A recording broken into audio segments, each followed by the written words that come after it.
I'm so moved because you chose me, and it's given me permission to desire. Thank you. Well, we want to explain, we started to earlier, that the way we choose you is because we are aware of your energetic beingness. And so your desire is part of your energy, and your readiness to be in alignment with it is another part of your energy. And so you could have a strong desire and strong beliefs that are keeping you away from it, and you don't light up in the same way, which means this interaction would not be as beneficial to you. But when you have a desire and you're moving in the direction of that desire, then that makes for a particularly good conversation. So you're much more in alignment and readiness than your words are describing. Otherwise, we would not have seen you. Thank you. And so what were your first words to us? Your choosing me makes me know my worthiness. Is that what you said? And we want to say, our choosing you makes you know your readiness. It's not about being worthy. You're always worthy all the time. Sometimes you're just more receptive to what you're ready to receive. It's being revealed to you constantly. The question is, are you realizing it? Are you receiving it? And that all has to do about what you got going on with your attitude or your mood or. That was my question, actually. Then get out. Everything in my life is aligning. I'm a coach. People are listening. My live videos get 1,000 hits easily. People are pouring in. I'm in love with my husband. I'm polyamorous, and I have more love coming in. Everything is going right, and I get this fear that I don't know if I'm worthy of it all and that I could ruin it. Well, this is the thing that we want you to know. It couldn't happen if you weren't aligned. And when you take the word worthy out of it and just talk about whether I'm allowing it in the moment, that's all. This alignment that we talk about all day, every day, is not like a college degree where once you get your certificate, it's yours forevermore. It either is or it isn't in the moment. You're either under the influence of your inner being or under the influence of something else. And there's nothing in the universe that's judging you about which it is. Because sometimes you're in a step 1 moment. Good. Sometimes you're in a step 3 moment. Good. It's all good. In other words, it's all what you came for. The important thing is that you accept, that you acknowledge and accept and then practice your ability to stay in alignment with who you are. That's all. That's all. But what makes you call yourself unworthy is that awful feeling you feel when you're moving away from who you really are and what you want. When you find fault with anyone, you move away, and that makes you feel unworthy.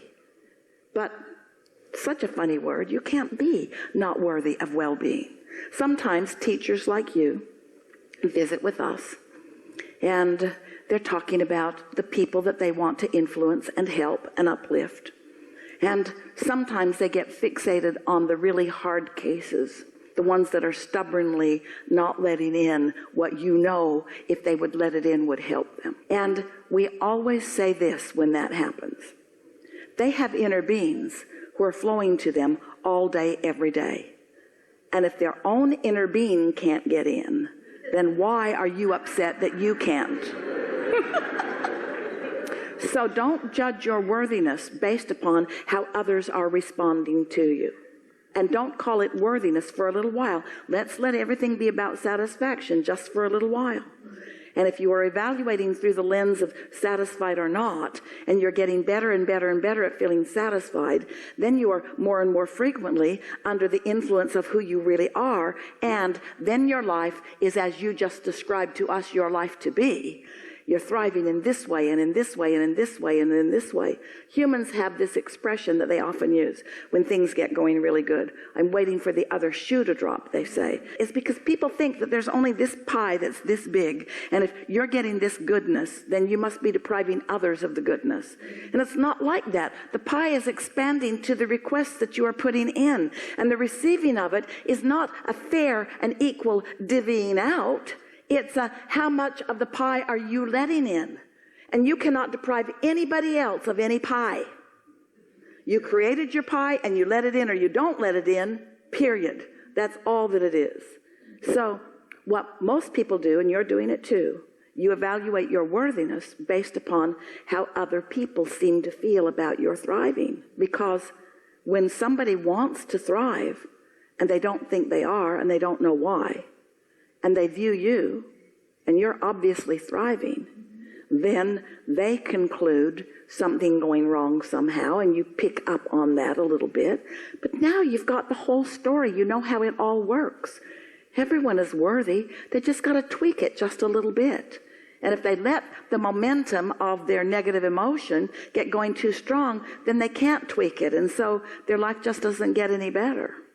As a teacher, what you do is you just keep intending to be the uplifter that you are, and you ask the universe to provide for you some perfect timing to uplift, and then you just stay as happy as you can be about all of the things that are going well, and the universe will yield to you sequence after sequence after sequence of someone who's ready to receive what you're ready to offer. And just like we found you, all lighted up sitting over there, there was no possible way that we weren't going to get you here. Even though you had this little twinge of, maybe I'm not ready, maybe I'm not ready, maybe I'm not ready, you're ready. And that's the way others will show up in your life. They might not know they're ready, but oh, they're ready. They're ready, or you wouldn't have the feeling about them that you have about them, you see? I felt it in my heart. I was like, she's going to call on me, and it's okay to trust it. But I don't want to tell my husband because he would think I'm crazy, that I knew. She knew. And I want to let myself know. I just want that freedom. Well, this is what we said to you all earlier, so hear this. Words don't teach, but what brings knowledge to you is living life and asking for things and feeling yourself apart from them, and then feeling the discord of the apartness, and then doing something about it by meditating, and then quieting your mind and feeling the relief of the resistance, and then allowing your vibration to rise, and then getting into the receiving mode, and then from that feeling an impulse to do something which feels so fun or so interesting that you follow it, and then it pays off. And now you are able to make the very distinct, obvious association between your action or your thought or your decision or your behavior and what came next. And once you get that, once you are able to trace the trail of your magnificent happy day after happy day after happy day back to satisfied, satisfied, satisfied, satisfied, then you realize that it's not the big complicated thing that everybody is wanting to make it out to be. It's so simple. You got here. The larger part of you stayed. You're in contrast. Contrast lets you know what you don't want. You launch rockets of desire. Rockets of desire are contained in this vibrational reality. We gave it a name, wrote 2 books about it. It's your vortex. We want you to accept that it's real. So here is this vibrational reality. You might not be in the vicinity of your vibrational reality. You might be feeling unworthy or complaining about something. But now you've decided that you're just going to reach for more thoughts of satisfaction. So you are hanging around in the vicinity of what's in there. You become a vibrational match, vibrational mutuality or harmony. You become a cooperative component to what's in your vortex, which means you and your vortex are now vibrationally one, which means ideas that your inner being knows about things like that suddenly are your ideas. Most people want mutuality with others, which means I need you to get me. And so I need to explain to you a lot about what I think, which means I'm going to be watching you to see if you think what I think.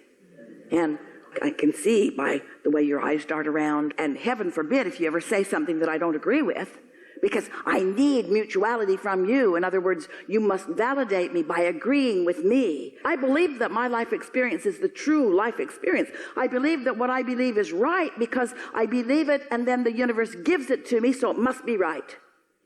I thought it, and then it happened, so it must be right. Esther said to us in the beginning, Abraham, it's true. Shouldn't I focus upon what's true? We said there are a lot of things that are true that you don't want to live. We would use a different criteria. Does it feel good when you think about it? Because people are just creating things all over the place, and they are real and they are true. But that's not a good reason for you to give your attention to it. And so once you get that all figured out, and you have, and then you care about how you feel, and then you come into alignment with the whole of who you are, then you feel empowered, You look obnoxious to others because you're so frisky and so sure of yourself and so happy, and things don't get you down, and you have contrast. You're back in step one, but you don't care. You're like your inner being because you know the blessing that step one contrast is. You know that it's just another question, which means another answer. You broke the whole shelf of all those beautiful things, Yadros and Sabinos and all kinds of Sabinas and all kinds of beautiful pieces of things.